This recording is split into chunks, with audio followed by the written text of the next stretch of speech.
A study presented recently at the University of Johannesburg found that the impact of the child support grant on the everyday lives of women who are the major recipients of the grants is limited due to institutional failures. Although successful in many ways, research done by the UJ Center for Social Development in Africa has found that the child grant is failing to deliver social justice because in many ways and many instances, service delivery problems lead to the money being used for those services. Senior researcher for the Center for Social Development is Dr. Tessa Hochfeld, who is with us to discuss this problem of child support grants. Doctor, pleasure to have you with us. Thank you very much for the invitation. Just broadly speaking, what has your research found? So the research was looking at some of the social impacts of the grant. I'm not sure if all of your viewers are aware, but the child support grant is a grant of 350 Rand a month that goes to the caregivers of children who live in poor households. And it's reaching about almost 12 million children every single month. So it's a very successful program. I wanted to look at a little bit more about what the social impacts, does it impact on social inequality, and what's the experience of the real lives of women? Let me just, 350 rands, what is it meant to do, that 350 rands? Provide the child with what? It isn't what's understood in the social protection field as income protection. So it is not meant to do an enormous amount. Everybody knows who's watching this program that 350 Rand doesn't stretch that far. But what research has shown is that it's being spent primarily on food security. So it's assisting with children's nutritional input. And the other thing that the grant is most spent on is on school-related costs. So it's not necessarily school fees. Many children I know fee schools, but things like transport to school, school uniforms, school supplies. So it's basically meant to supplement. The way it comes across to me, 350 rands does not go that far. Yes. And I suppose an argument can be made that it's not the state's responsibility to really look after a child completely, but it is to support, to make up for the gap when it comes to nutrition and so on, as you say. Yes, the point is that the state has recognized that there are many, many people living in very poor circumstances. Right. And they made the decision in their welfare approach, actually this comes all the way from 1994 in the first democratic elections, that it is the state's responsibility to do something about the poverty, and especially for vulnerable groups such as children. But the arguments have been made that this amount of money actually encourages, it's a commonly held view, correctly held or not, that it encourages young women who are vulnerable or those who don't have opportunities to fall pregnant so that they can earn this child support grant. Does your research confirm this, or what does it tell you? I'm glad you raised that, Tim, because a lot of people hold that view. What is very interesting is that because this is such a pervasive view, there's been a lot of research specifically on that question. What has been shown is that there's no relationship actually between especially teenage fertility or fertility of any age of women and the child support grant. So as the grant is going up, as the receipt is going up, the fertility in South Africa is actually going down.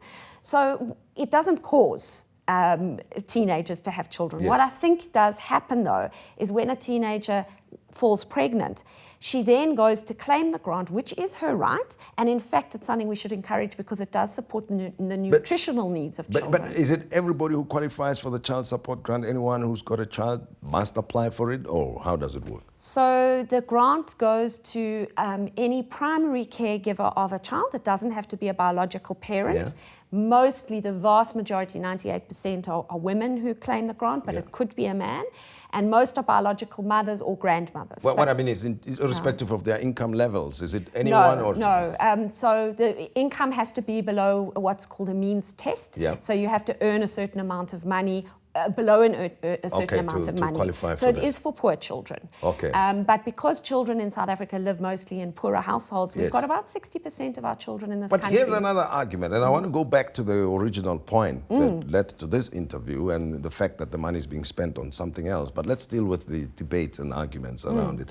That it's women's burden now to deal with the child support grant, right? And we don't hear much about the role that men should play, because there's another argument that whoever is going to father a child must also take responsibility for that child and not necessarily the state. Well, I think that's an important issue to raise because and nothing to do with the grant in South Africa. Yeah. We do see care as women's responsibility. And it's while women actually pick up that responsibility in remarkable ways, even under the worst circumstances, it is important that men choose to take caring roles as well, because... But I mean, does it happen that when a parent, a mother, goes to register a child for child support grant, that they also insist that the father register as well? No. You have to just show that you're the primary caregiver of the grant. So what it means is that anybody who takes care of the child, who's the person who does the day-to-day care, can get it. And there are men who do apply and do receive it, but it's very small numbers, 2%. Here's where I'm going with this question, Dr. Hochfeld, that imagine, and it is possible, you find a man has fathered a child here, a child there, a child there. All these children are on child support grant, and for lack of a word, the system does not know who the culprit is, so to speak. I suppose, many people who pay taxes would say, no problem, let's pay child support grant and support the children. But it could be that, that there are a couple of men out there who have, or several men out there who've got so many children on child support grant and they don't stop. I understand where you're going. I think my answer to that question, to those comments, is more that we have a bigger social issue here. So, of course, I would say, I think that men, of course, should take responsibility for their children. And many, many do. The problem is, and we've actually done research at the centre that has shown this, is that men who wish to sometimes are constrained by circumstances. So they feel that they would like to be taking responsibility for their children, but because they don't have an income, they feel very constrained to do so. And we place a lot of pressure on young men to take financial responsibility, especially young men. So that does happen, then they disappear out of a child's life, which is very sad. We do have a big problem of absent fathers in this country, major, very high numbers. So the answer is of course men should, but we should be encouraging them socially. And I don't think that we should be punishing children for the problems that their fathers are having. It's just, if we could hold each other accountable somehow, maybe it would go a long way towards, we will all, feel like we are invested and we're taking responsibility. Let's go back to the point you are making, that your research found, is that the 350 is meant to support the child, supplement nutrition and so forth, but the money ends up being used for other unrelated things. It would be for things such as what, for instance? Well, there are two parts to that argument. The one is that it can be used for things that should be provided by the state.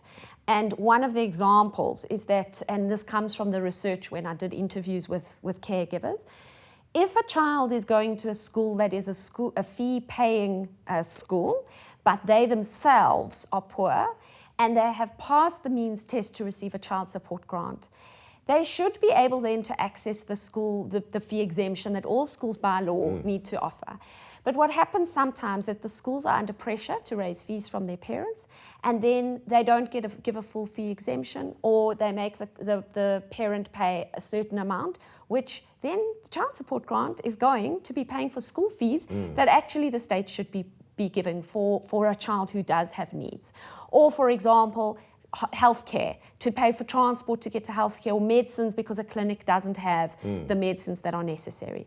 So we don't want the state to be the grant to be subsidizing state services. But we've identified the challenges as a result of the research. Are you making any recommendations on what needs to happen then? Yes, so the other part of the research is saying that it's not so much the grant failing, but it's the institutions, the social welfare services that are failing. And I think there are three issues here. The one is the underfunding of NGOs by the state. And because we have a welfare system that has both state and NGO services, the state should be taking responsibility financially for both. But the NGOs are severely underfunded, so they're under huge pressure. That's the first. The second is there are a lot of state NGO tensions out there. Whereas the state, for example, will say, yes, we're funding you, but instead of the funding coming on the 1st of March in the financial year, it comes 4 or 5 months later. Then those care workers are working without a salary for 5 months. And then finally, so that really needs to be addressed. And then finally, it's about the integration of state services. If I'm getting a grant, then I should be, without having to insist and fight for my rights, I should be entitled to a fee exemption. I should be entitled to some of the social packages that, for example, Johannesburg offers as a municipality. I shouldn't have to fight for each individual right individually. The burden shouldn't be on me. The burden should be on the state. And we have not developed the systems for the state to be able to integrate those, to be able to offer really a dignified package to each person who's getting a grant.